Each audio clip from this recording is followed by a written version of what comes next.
देखा होगा आपने, रामचरितमानस पर मुंह से धनुष बाण चल रहे हैं एक तरफ से, तो दूसरी तरफ से उसका बचाव किया जा रहा है। कोई कह रहा है ये नफ़रत फैलाती है, एक कह रहे हैं कि इसमें कूड़ा करकट भी है, हीरा मोती भी है, और पक्ष विपक्ष खिंचे पड़े हैं। हम निकले हैं इस समय जानने के लिए कि लोग क्या सोचते हैं। हम इस दौरान आम लोगों से, साधारण लोगों के पास भी जाएंगे, आम लोगों से भी मिलेंगे और पूछेंगे कि वो क्या सोचते हैं, और जो जानकार हैं रामचरितमानस के उनसे भी पूछेंगे कि वो क्या सोचते हैं। चलिए चलते हैं। तो पूछूंगा, आपने रामचरितमानस के बारे में सुना है? रामायण, आपने कभी रामायण पढ़ी है, रामचरितमानस पढ़ा है? देखा है टीवी में, पढ़ा नहीं है। क्या लगा आपको? वो बांटता है, नफरत फैलाता है, या फिर उसमें कूड़ा करकट है? नहीं नहीं, सब अच्छा है। अपना धार्मिक ग्रंथ है, अच्छा है। अच्छा है। हाँ जी। अगर कोई बोल रहा है कि वो नफरत फैलाता है तो आप इसको मानते हैं? नहीं नहीं नहीं। आपने रामचरितमानस पढ़ी है? नहीं। उसके अंदर क्या लिखा है, कुछ पता है? या क्या बताया गया है? कुछ सुना, कहीं देखा, कुछ ऐसा? नहीं, भगवत गीता वगैरह पढ़ी है, रामचरितमानस नहीं पढ़ी है। नहीं पढ़ी है। नहीं। तो उनके कैरेक्टर वगैरह कुछ? नहीं। वो रामचरितमानस में बताया क्या गया है? Ramcharit as the name suggest मेरे ख्याल से राम जी के बारे में ही होगा, बट बहुत डिटेल में मेरे को नहीं पता है। मैंने मेनली भगवत गीता ही पढ़ी, उसके अलावा कोई ऐसा नहीं पढ़ा है मैंने। क्या नाम है आपका? सार्थक। सार्थक। हाँ जी। जी, पीछे कौन? आप? ये मेरे पापा हैं। मेरा बेटा है। आप पापा हैं? हाँ। पापा से पूछता हूँ, उन्होंने पढ़ी होगी। हाँ जी। जी, आपने रामचरितमानस हाँ, पढ़ी या हाँ। सुनी? पढ़ी भी है। पढ़ी भी है? हाँ, पढ़ी भी है, सुनी भी है। क्या है उसके अंदर? भगवान राम का पूरी चरित्र उनका दिखाया गया, पूरी उनकी जीवनी सब कुछ है उसमें। हाँ, भगवान राम का जो कैसे जन्म हुआ, कैसे पूरे जन्म से लेकर के आखिर तक पूरा डिटेल है उनका। एक नेता कह रहे हैं कि ये नफरत फैलाती है, आपको कभी लगा उसके अंदर? नहीं, कभी जीवन में कभी नहीं लगा। नहीं लगा। नहीं, ये सब पॉलिटिक्स है, जो फैलाते सब पॉलिटिक्स है। कोई भी धर्म किसी भी उसका हो, जहाँ जिसको करोड़ों लोग मानने वाले हों, कभी नफरत फैला सकता है? ऐसा नहीं हो सकता। ये पॉलिटिक्स से जो लोग बक रहे हैं, पागल हैं जो बक रहे हैं, उनको ज्ञान नहीं, बिल्कुल एकदम जरा सा भी ज्ञान नहीं है। एक दूसरे नेता वो कह रहे हैं कि इसमें कूड़ा करकट भी है, हीरा मोती भी है, तो कूड़ा करकट भी है क्या इसमें? मैं बता दूँ, करोड़ों आदमियों जिसको आज से ये रामायण कल लिखी गई, उसमें कोई अच्छी चीज़ आपको जो लगी, जो अच्छी लगी? उसमें बहुत अच्छी लगी कि जो राम का चरित्र उसमें जो है, और उसके बाद जो उनके दशरथ का चरित्र है, वो दोनों ही एक ऐसी चीज़ें हैं जो जीवन में अगर आदमी उतार ले तो उसका जीवन सफल हो जाए। बिल्कुल। राम का चरित्र मतलब अच्छा बेटा। हाँ, और क्या।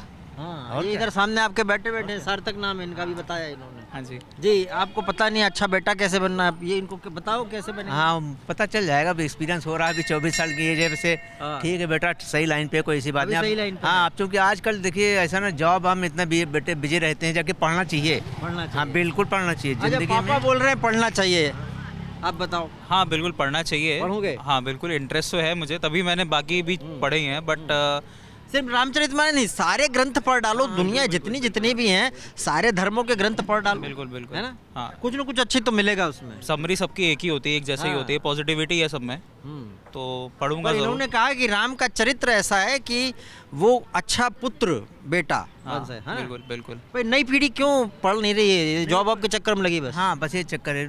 लाइफ इतनी इन लोगों की झंझावात हो गई है कि वक्त नहीं। हालांकि पढ़ना चाहिए, क्योंकि जब तक आप चाहे जितना आप डेवलपमेंट कर लें, कुछ करें, सुपर नेचुरल पावर, ईश्वर में अगर आपका भरोसा नहीं है, अगर भगवान पे आप भरोसा नहीं है, किसी भी धर्म को आप मानने वाले हैं, तो आप बिल्कुल बेवकूफ़ आदमी हैं। ये आप कुछ समझिए। लोग तो बोलते हैं है ही नहीं सुपर नेचुरल, ये क्या है सब? गलत है। अगर नहीं है तो बहुत से अगर नहीं है तो उनके अनुसार बारिश हो जाए, उनके अनुसार हवा चले, उनके अनुसार सब कुछ हो, तो हम मान जाए भगवान नहीं है। हाँ, सही बात। इतना क्या नाम है आपका? GS निगम। इतना डेवलपमेंट आपने कर लिया, देखिए आज भी एक प्लेन क्रैश हो गया है, रोक लेते तो हम जानते भगवान नहीं है दुनिया में। सुपर नेचुरल पावर जिस दिन ये नहीं, सब, वो बोलते हैं विज्ञान को मानते हैं हम, भगवान को नहीं तो हम कब विज्ञान को नहीं मानते हैं? विज्ञानी तो माने, जो जहाज चल रहा विज्ञानी तो चला रहा है, लेकिन जब वो गिरता है तो विज्ञान नहीं रोक लेता उसको। ये भी तो है। जिस दिन सुपर नेचुरल पावर को अपने कब्जे में कर लेंगे, उस दिन हम भी मान जाएंगे भगवान नहीं है। लेकिन हैं, चाहे जितने बांध बना ले, चाहे एक झटके में सब बराबर कर देते हैं वो। हम ये थोड़ी करें कि हम डेवलपमेंट के खिलाफ हैं, किसी चीज़ के खिलाफ। खूब डेवलपमेंट होना चाहिए, सब कुछ होना चाहिए, लेकिन आप ये कह दें कि मैं ही सब कुछ हूँ, दुनिया में भगवान कुछ है ही नहीं, या कोई हिंदू ये कह दे कि हमारे साथ हवा चलेगी, मुसलमान कहते हम रोक देंगे उसको, तो हम मान जाएंगे आप सुपीरियर हो। सब इक्वल हैं। सब इक्वल हैं। वैसे किताबों में यही लिखा है, सब एक हैं। ये जो लोग कहते और जितने भी धर्म का सार है वो भी यही है। सनातन धर्म का सार इन्होंने बताया कि सब एक है। चलिए आगे बढ़ते हैं। क्या नाम है आपका? प्रभात जायसवाल। क्या करते हैं आप? मैं इन्वेस्टिगेशन एजेंसी में काम कर रहा हूँ। 30-34 साल हो गए और रामायण परिवार से, रामचरितमानस से जुड़े हुए हैं। आप इन्वेस्टिगेशन करते हैं। रामायण में आजकल बड़ा इन्वेस्टिगेशन का विषय बना दिया है लोगों ने रामायण को, क्योंकि कुछ लोग कह रहे हैं कि ये नफ़रत फैलाती है। एक नेता तो कह रहे हैं कि इसके अंदर कूड़ा करकट भी है। हालांकि हीरा मोती ये भी बोला उन्होंने, लेकिन वो कूड़ा करकट भी बोल रहे हैं। क्या विचार हैं आपके? राजनीति से प्रेरित मैसेज है ये सारा। भगवान रामचंद्र जी जिस काम के लिए अयोध्या में जन्मे और 14 साल का वनवास भोग करके राक्षसों का नाश किए, वही राक्षस रूपी कुछ नेता आज की डेट में बच गए हैं जो इधर उधर मनगढ़ंत कहानी कहते हैं। गोस्वामी तुलसीदास जी ने इतनी सुंदर तरीके से व्याख्या की है रामचरितमानस की। अगर कहीं इसको हम अपने आचरण में उतार लें तो किसी का भी कोई भी रुका हुआ काम अपने आप पूरा हो जाएगा। वो बोलते हैं बांट रहे हैं राम, इसमें ऐसे ऐसे शब्द लिखे हैं कि जातियों को बांटना है। जाति तो लोगों ने बना रखी है, अदरवाइज़ तो हिंदुस्तान की एक ही जाति है, इंसानियत की। हिंदू हैं हम, हिंदुस्तान हमारा। और तुलसीदास जी ने जो रामचरितमानस की जो रचना की है वो हनुमान जी के निर्देश पे किया हुआ है। हनुमान जी ने उनको इस रामायण के बारे में बताते गए और वो इसको कलमबद्ध करते ये गए। क्या सिखाता है? क्या वो नेताओं को भी आप क्या बोलना चाहेंगे? नेताओं को बोलने का तो कोई मतलब नहीं है, क्योंकि नेता अपनी लैंग्वेज यूज़ करते हैं। उनको चाहिए कहीं हिंदुओं के वोट तो हिंदू के रूप में बोलेंगे, कहीं मुस्लिमों के वोट चाहिए तो वो मुस्लिम के बारे में बोलेंगे। मुझे पता है इन्वेस्टिगेशन एजेंसी में मेरे पास तो हर धर्म के लोग आते हैं और हर वर्ग से लोग आते हैं जो किसी न किसी तरीके से करप्शन में इन्वॉल्व हैं या गलत काम कर रहे हैं, कुछ एक्यूज़ हैं हमारे केसेस में। अच्छे अच्छे लोगों को भी एक्यूज़ बना दिया राजनीति से प्रेरित होकर के। तो वो सब हम देखते हैं। लगता है कि हमें इन्वेस्टिगेशन में इनको बचाना है तो हम उनको बचाते भी हैं। अगर कुछ एविडेंस उनके अगेंस्ट मिलता है तो फंसाते भी हैं। ये नहीं कि हम किसी का पक्ष लेते हैं। अगर मेरे पास में हिंदू अगर कहीं मुलजिम बन करके आया हुआ है तो मैं हिंदू को भी फंसाता हूँ। पर जब भी मैं कोई इन्वेस्टिगेशन का शुरुआत करता हूँ तो एक बार ध्यान करता हूँ हनुमान जी का, रामचंद्र जी का, क्योंकि हमारे ये भगवान राम जो हैं मर्यादा पुरुषोत्तम थे। मर्यादित रूप से अगर कहीं आप काम करेंगे, चाहे इन्वेस्टिगेशन हो, चाहे अपने घर का मैनेजमेंट हो या पब्लिक प्लेस में कोई और चीज़ करना है। कैसे सीखते हैं उससे? बहुत सारी चीज़ें हैं। तुलसीदास जी ने एक जगह लिखा हुआ है, मैं आपको बताऊं। तुलसी साथी विपत्ति के, विद्या विनय विवेक, साहस सुकृति सुसत्रगत, राम भरोसे एक। मीन्स विद्या से, विनय से, विवेक से, दिमाग से भी काम लेना है, साहस से। ये नहीं कि आप डर करके काम कर रहे हैं कि भाई क्या हो जाएगा, कहीं ऐसा तो नहीं कि प्रधानमंत्री मुझे अंदर करवा देंगे। नहीं, जो भी काम करें साहस से करें। एक डिसीज़न लें आप कि मैं क्या करना चाहता हूँ, समाज की भलाई के लिए क्या कर रहा हूँ, चाहे इन्वेस्टिगेशन के लिए क्या कर रहा हूँ। विवेक का ध्यान रखें, अपने आप को भले कर्मों में डालें। ये सारा है। तुलसीदास जी ने तो एक एक चीज़ लिखी हुई है। आपने रामचरितमानस या रामायण के बारे में सुना है? हाँ हाँ, पढ़ी है? पढ़ा तो नहीं है लेकिन हाँ सुना है। क्या सुना है? उसमें क्या है? रामायण में राम सीता के बारे में पूरा जीवनी सारा कुछ। हाँ हाँ हाँ। नहीं, एक नेता कह रहे हैं वो नफरत फैलाती है। नहीं, ये तो गलत है, बिल्कुल नहीं, नफरत वाली बात ही नहीं है। ये तो बहुत हमारा धार्मिक, हम लोग हिंदू हैं, हम लोग तो बहुत फॉलो करते हैं और काफ़ी अच्छा चीज़ है। और जो भी रामायण या रामचरितमानस पढ़ता है वो बहुत अच्छा है। मतलब किसी का मन भी अशांत पढ़ ले तो कुछ समय के लिए तो काफ़ी अच्छा लगता है कि हम लोग को लगता है कि भगवान के पास है और कुछ भी परेशानी हमारी दूर होती है। पर वो बोल रहे हैं, एक तो बोल रहे हैं कूड़ा करकट भी है इसमें और हीरा मोती भी है। देखिए तो वो तो बोलने पढ़ने से होगा, वैसे आपने पढ़ा नहीं तो ऐसा। वैसे हम ज़्यादातर लोग हमने देखा, हमने लोगों से पूछा तो उन्होंने कहा कि हमने पढ़ा नहीं है। हाँ, मैं भी पढ़ी नहीं हूँ, बट मैं हमारे यहाँ जैसे मदर इन लॉ ने पढ़ा, सब लोगों ने पढ़ा, तो अच्छा चीज़ है। हाँ हाँ हाँ, बहुत इसमें कूड़ा करकट भी है क्या? नहीं, मुझे तो अभी तक नहीं पता चला अभी तक नहीं पता लगा। कि कूड़ा करकट है। कौन ऐसा बोल रहा है? बिहार में मंत्री हैं, एक वो बोल रहे हैं वो नफरत फैलाती है, दूसरे नेता बोल रहे हैं कि इसमें कूड़ा करकट भी और बोलने वाली हीरा बात मोती भी है। पे जाने से क्या होता है? ये तो कोई बात नहीं, कोई किसी के बारे कुछ भी बोलता है, ये कोई बात नहीं है। और दूसरी बात ये है कि ये अपने मन की बात है। अब कोई अच्छा चीज़ को भी कूड़ा करकट बोल दे तो उसका समझ वहीं तक है। ये तो समझ की बात है ना, समझ की बात है। अपनी अपनी समझ की बात है। और अच्छी बात सोचना चाहिए, क्यों इस तरह का नफरत वाली बात करना। रामचरितमानस के बारे में जिनको नहीं पता है वो सब ऐसी इस तरह की भाषा का प्रयोग करते हैं। रामचरितमानस यदि कूड़ा करकट तब था, अब है, तो वर्तमान में अभी महात्मा गांधी जी ने रामराज की परिकल्पना क्यों की थी? भारतीय संविधान में रामराज की ही कल्पना पे वो लिखा गया, उसी पे ये सारे लोग रोटी खा रहे हैं और उसी को कूड़ा करकट बता रहे हैं। क्या अच्छा है थोड़ा सा बताइए ताकि वो समझें इस बात को, फिर रामचरितमानस या हम भी समझें। में आप भी समझिए, वो भी समझें। त्याग और समर्पण जो रामचरितमानस सिखाता है, पूरे समाज को, पिता पुत्र का, राजा प्रजा का, मित्र का, और यदि राम राज्य की कल्पना हम आज करें और उसी पे पूरी अवधारणा समाज की चल रही है, करते वही हैं। ये कहने के लिए ये अलग से अपनी भाषा का प्रयोग करते हैं जो ये लोग कह रहे हैं, जिनकी आप चर्चा कर रहे हैं। तो ये केवल रामचरितमानस में भी नायक और खलनायक हैं। जो खलनायक की बात है उसको उठा के ये अधूरा लेके चल देते हैं। आधी बात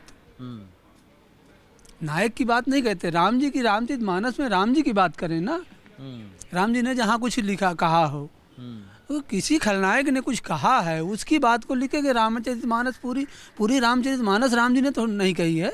उसमें तो नायक के साथ साथ खलनायक का भी रोल है। नहीं, वो कह रहे हैं कि ये जातियों को बड़ा बांटता है, ये जातियों को। जातियों को बांटना क्या था? राम जी से ज़्यादा जाति का सम्मान कौन करेगा? निषाद राज का परिचय जब भगवान से कि ये हमारे सखा हैं, हमारे मित्र हैं, तो उनके गुरु वशिष्ठ जी ने उनका सम्मान किया, उठ के उनको गले लगाया। उस अब आज ये कह रहे हैं कि जाति कहाँ से आ गई? रामचरितमानस पढ़ने वाले के पास जाति का बंधन ही नहीं है। वो कह रहे हैं अधम और नीच शब्द भी है और अलग अलग ऐसे कहा गया है। उन्होंने तो एक बोला कि अधम जाति में विद्या पाए और भयऊ जथा अहि दूध पिलाए, इस तरह का। वो इसका मतलब ये है कि ऐसा हो गया अधम जाति में विद्या पाना जैसे कि जहरीले सांप को दूध पिलाना। आधा अगर आप विधि चौपाई का अर्थ लेके चलेंगे तो जो मर्जी आप निकालिए, पूरा किस प्रसंग में कहा गया है, किसने कहा है, इस विषय पे तो सोचिए। बात ये होती है कि नायक ने क्या कहा और खलनायक ने क्या कहा। तो जब हम नायक की बात करते हैं तब पूरी चौपाई, पूरी रामचरितमानस पढ़ने पे उसकी बात समझ में आती है। जब हम आधी चौपाई का अर्थ अपने हिसाब से लगा के चल दिए, अपना काम शुरू कर दिए और पढ़ते रामचरितमानस, राम राज्य की परिकल्पना करते हैं। राम राज्य से लोग थोड़ा सा भय खाते हैं। लोग बोलते हैं क्या करना चाहते हैं, राम राज्य लाना क्यों चाहते हैं ये लोग, क्यों लाना चाहते हैं? राम राज्य वो भी लाना चाह रहे हैं जो कह रहे हैं, भारतीय संविधान की ही चर्चा वो कर रहे हैं, उसी की शपथ खाते हैं। जिन मंत्रियों की आप बात करते हैं वो भी राम राज्य की परिकल्पना पे ही। ये क्या है राम राज्य, है क्या? पर राम राज्य सामाजिक रूप से हम सब की, जो जिस योग्य है, जिसको जो मिलना चाहिए, बांट के त्याग से। अभी राम राज्य में यही तो हुआ है कि एक राज्य के लिए दूसरे भाई को छोड़ दिए, नहीं छोड़े महाभारत में। तो महाभारत में क्या हुआ उसका देख लीजिए, और रामचरितमानस में जो हुआ है उसको देख लीजिए। मतलब राम राज्य ये है कि भाई का भाई से प्रेम इतना कि भाई राज्य त्याग दो। राज्य छोड़ गया। आपने रामचरितमानस कभी पढ़ी है? नहीं, मैंने कभी पढ़ी नहीं है। कभी नहीं पढ़ी? क्यों नहीं पढ़ी वैसे? नहीं पढ़ी क्योंकि बस पढ़ने का मौका नहीं लगा कभी। रामायण देखी है थोड़ी बहुत। रामायण देखी टीवी पे? हाँ जी, टीवी पर देख के क्या समझ आया उसको? देख के समझ आया कि इस समाज में कैसे रहना चाहिए। राम जी की हमें वो करना चाहिए, प्रेरणा सूत्र है हमारे वो, यही समझ हाँ। तो अभी तो नेता लोग बोल रहे हैं कि ये कुछ गड़बड़ करती है, नफरत फैलाती है, ऐसा लगा आपको कभी टीवी देख के? उसमें कभी ऐसा दिखाया? हाँ, अब इस अब तो लग तो रहा है थोड़ा बहुत क्या कि बहुत ही पोलराइजेशन ज़्यादा हो रहा है। पोलराइजेशन क्यों हो रहा है? राजनीति कर रही, धर्म कर रहा है। नहीं, कर तो राजनीति ही रही है, धर्म तो पहले से ही है। ऐसा है, हर एक की अपनी अपनी विचारधारा और संस्कार, अपनी सोच सबकी अलग अलग है। कौन चुपाई को किस तरह से प्रस्तुत अपने भावों से करता है, ये सबसे बड़ी बात है। उसके संस्कार कैसे हैं? यदि उसके संस्कार धार्मिक हैं तो वो निश्चित रूप से ऐसी व्याख्या करेगा जो सबको सहज रूप से समझ में आ जाएगी। यदि उसके संस्कार अच्छे नहीं हैं, धार्मिक नहीं हैं, तो हो सकता है उसकी व्याख्या दूसरे लोगों को समझ ना आए। आपके हिसाब से रामचरितमानस या तुलसी की रामचरितमानस की बात करें हम, तो उसमें सबसे अच्छी चीज़ आपको क्या प्रभावित करती है? सबसे अच्छी चीज़ है भगवान राम ने जो स्वयं कहा है, हर एक को चाहता है भगवान मुझे मिल जाएं, इस जीवन में ये भगवान का दर्शन हो जाए। तो भगवान ने एक पंक्ति में एक उसमें कह दी है चौपाई में, निर्मल मन जन सो मोहे पावा, मोहे कपट छल छिद्र न भावा। जिसको राम जी को कपट छल छिद्र प्रिय नहीं है, जो भी विभीषण जी गए थे उनके दरबार में, तो राम जी ने यही कहा कि इनके हृदय में कुछ छल कपट नहीं है, मैं विभीषण जी को अपना लेता हूँ। इसलिए यदि हम प्रभु के दर्शन करना चाहते हैं तो हमें अपना मन ऐसा बनाना पड़ेगा, छल कपट से रहित बनाना पड़ेगा, तो हमारी भक्ति सार्थक होगी, हमारा उद्देश्य सफल होगा और हमें भगवान का दीदार अवश्य होगा। ये ऐसा हमारा पूरा विश्वास है। पर वो लोग जो कह रहे हैं कि इसमें कुछ कुछ गड़बड़ है, उनका क्या किया जाएगा? वो तो कह रहे हैं कि भाई इसमें गड़बड़ है, तो आप उनको क्या जवाब दोगे?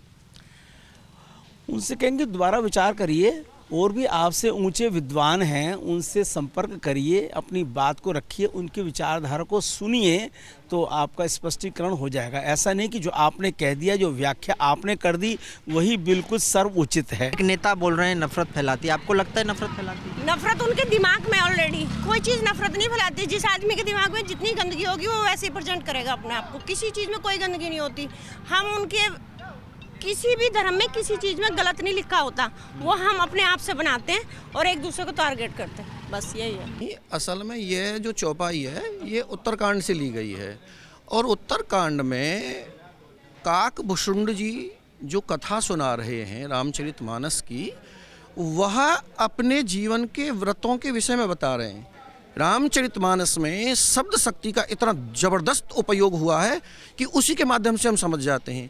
तो गोस्वामी जी ने वहाँ शब्द का चयन किया है कि जब मैं छोटी जाति का था तो मैं उज्जैन चला गया, और वहाँ जो मेरे गुरु थे वो प्रकांड विद्वान थे और वह ब्राह्मण शरीरधारी थे।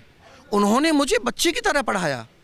अब इसमें ये बात कहाँ से आ गई कि जातियों में वैमनस्यता बांटती है या वो कहीं ना कहीं अलगाव की उस स्थिति उत्पन्न करती है। रामचरितमानस विश्व में, भारत के विद्वान नहीं, विश्व के तमाम विद्वान इस बात पर सहमत हैं कि जो समन्वयवाद की दृष्टि, जो निराकार और साकार के समन्वय की दृष्टि, शक्ति और शाक्तों की जो उस समय लड़ाई चल रही थी, उस समय आपस में ही सनातन धर्म जो टूट रहा था, उसको यदि एक मंच पर लाने का काम किया है तो गोस्वामी तुलसीदास जी ने रामचरितमानस के माध्यम से किया है। और वह विराट सोच ऐसी सोच नहीं है मेरा है ये तेरा नहीं, हमारा सिद्धांत वो उस सनातन धर्म के मानने वाले हैं जो गोस्वामी जी ने जिसको पोषित किया है। अयम निजः परोवेति गणना लघु चेतसाम उदार चरिता नाम तु वसुधैव कुटुंबकम।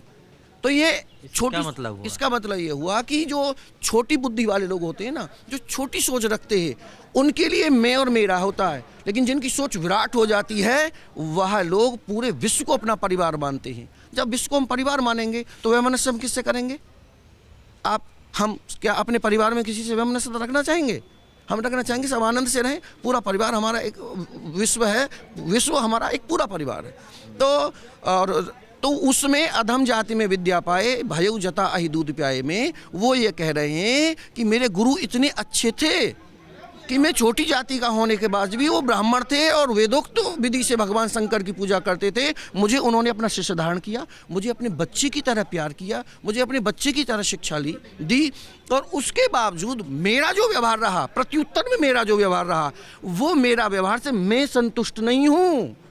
इसका अर्थ कपट रखते थे, ऐसा हमने सुना है। वो गुरु से कपट रखते थे क्योंकि वो चाहते यही थे। सेवाओं में कपट समेता। मैं अपने गुरु की सेवा कपट के साथ करता था, मन से नहीं करता था। दिखलाता तो था कि मैं सेवा कर रहा हूँ, यद्यपि मैं सेवा नहीं कर रहा था मन से, लेकिन उसके बावजूद भी जो मेरे वो ब्राह्मण गुरु थे, जो मेरे विद्वान गुरु थे, उन्होंने मुझे उसके बावजूद भी मुझे उन्होंने अपने बच्चे की तरह पढ़ाया।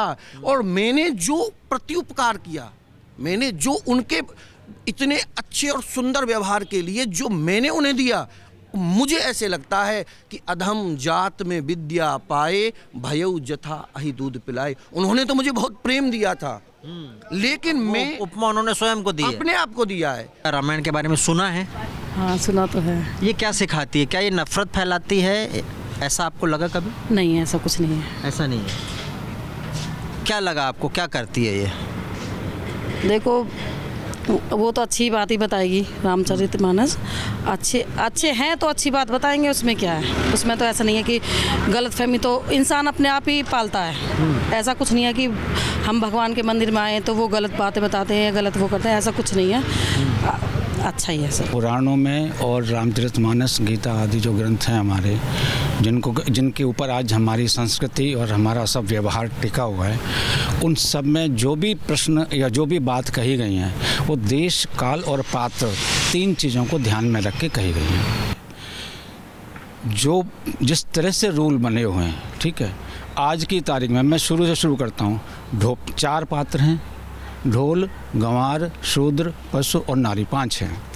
पहला ही पात्र देख लीजिए कि ढोल को क्या आप रखे उससे उसका काम ले सकते हैं? बताइए, नहीं ले सकते ना। उससे उसका काम लेने के लिए, मन चाहिए ध्वनि लेने के लिए या ताल लेने के लिए, स्वर लेने के लिए, उसको कहीं ना कहीं तो बीट करना ही पड़ेगा ना, ठीक है। गंवार जो है एक अनपढ़ व्यक्ति के लिए कहा गया है, हर एक कॉमन चीज़ नहीं है। कोई भी व्यक्ति जो अशिक्षित है, उसको शिक्षित करने के लिए कौन सा टीचर है, कौन सा घर में माता पिता है, कौन सा गुरु है जो उसको शिक्षित करने के लिए, आज तूने ये पाठ याद क्यों नहीं किया, थप्पड़ भी लगा देता है। क्या गलत हो गया सर इसमें, बताओ मुझे आप, ठीक है। पशु और गंवार, शूद्र एक सेवक का काम है, इसको जाति से जोड़ दिया गया। हमारी वर्ण व्यवस्था 4 चीज़ों में बटी हुई है। भगवान ने गीता में बड़ा साफ साफ कहा है कि मैंने जो वर्ण व्यवस्था बनाई है या जो वर्ण व्यवस्था हमारे यहाँ पहले से बनी आ रही है, वो लोगों के स्वभाव और कर्म के हिसाब से है, जाति के हिसाब से नहीं है। भगवत गीता का श्लोक इस वक्त मैं नहीं कोट कर पाऊँगा, कोई उठा के देख ले, मैं आपको बाद में बता दूँगा। चतुर्वर्णम मया सृष्टिम गुण कर्म विभागशः, तो गुण और कर्म के हिसाब से है, स्वभाव से है, जाति तो कहीं नाम ही नहीं है। अब किसी से तो आप सेवा कराओगे। जो लोग इसका विरोध करते हैं, कंट्रोवर्सी क्रिएट करते हैं, वो अपने घर में क्या नौकर को डांटते नहीं है कभी? और डांटते हैं तो उनको विरोध करने का हक नहीं है इस पे, ठीक है। नारी, फिर नारी, सुनिए, नारी से पहले एक शब्द है पशु। तो पशु को तो आप बिना उसको हाँकने के लिए थोड़ा बहुत तो कुछ करना ही पड़ेगा। लेकिन बड़ा सिंपल सा बात है कि सबसे आखिर में पशु के बाद नारी का नाम रखा गोस्वामी जी ने। जो नारी पशुवत आचरण वाली हो,